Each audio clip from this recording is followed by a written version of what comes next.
Hello, and welcome to Shane's Microscope. I'm Shane, and this is my microscope. Let's take a peek.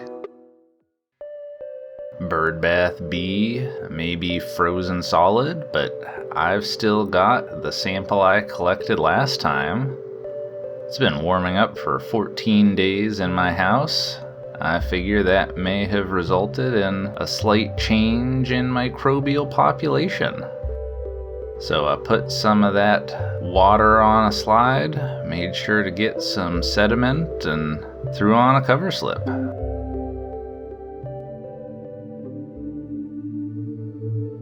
Now under the microscope, I noticed a little bit of movement there. At first I thought it may have been one of our hypotrick friends, but at a slightly higher magnification I could tell it was definitely something different. You can see it has a very distinct shape.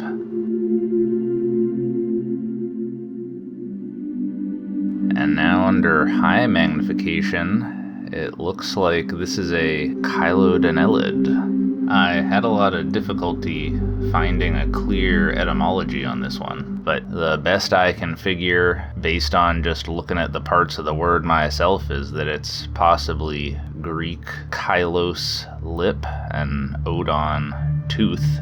You can see how the shape might suggest a toothy lip.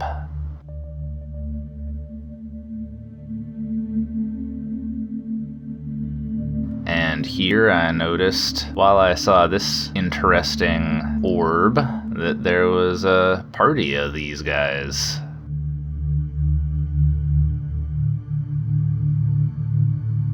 I also noticed some crawling around on some sediment. This is just a little one.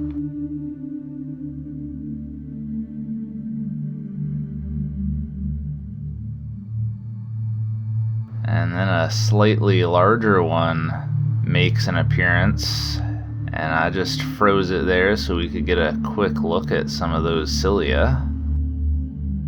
In another part of the sample, on another piece of sediment, it looked like there was another group of them hanging out. These guys clearly have a preference for the sediment rather than being free swimming. They know where the good stuff is.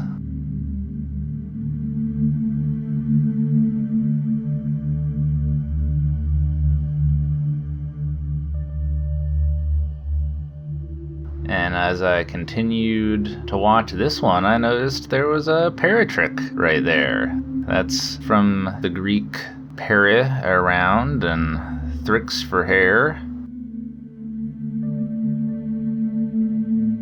And I think this one might be an operculariate.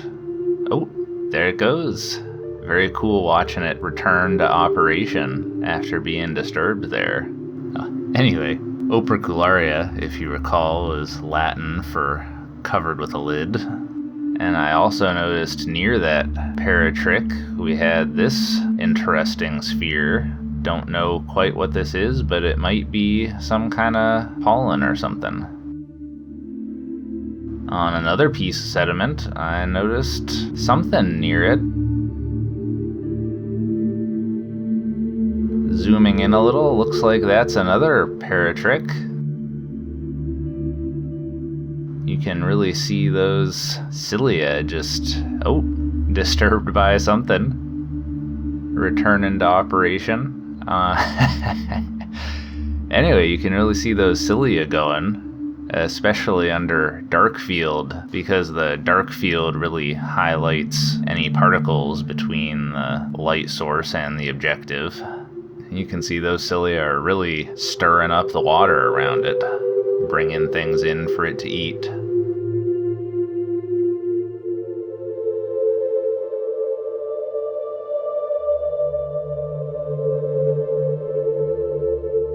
And under really high magnification, it's difficult to get a great look at this one because it's on a bit of an angle, so I can't focus on the whole thing all at once, but I think it's still interesting to look at.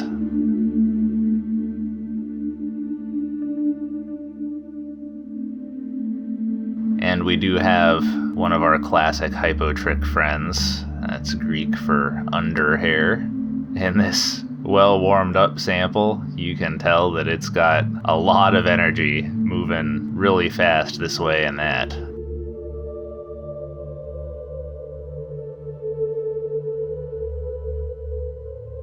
Now, returning back to this large clump, I found these green algae hanging around. I believe those are chlorophyta. That's Greek for green plant, and a little more specifically, Oocystis, Greek for egg pouch. Also saw these other much larger green algae. I don't know what they are, but I think it's reasonably safe to say they're some kind of chlorophyta.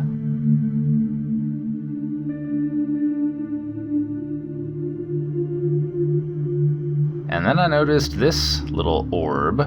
What is going on with that thing? I'm wondering if this is some kind of egg or protective cyst of some kind.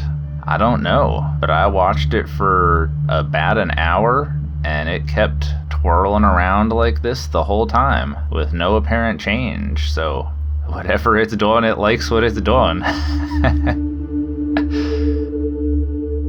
Well, I thought there was a lot of interesting stuff in here that we saw after letting it warm up for 14 days that we didn't see the first time. So it was definitely worth checking up on again. Alright, well, I think we'll leave it there for the day. Thanks for having a look with me. Until next time, keep on peeking.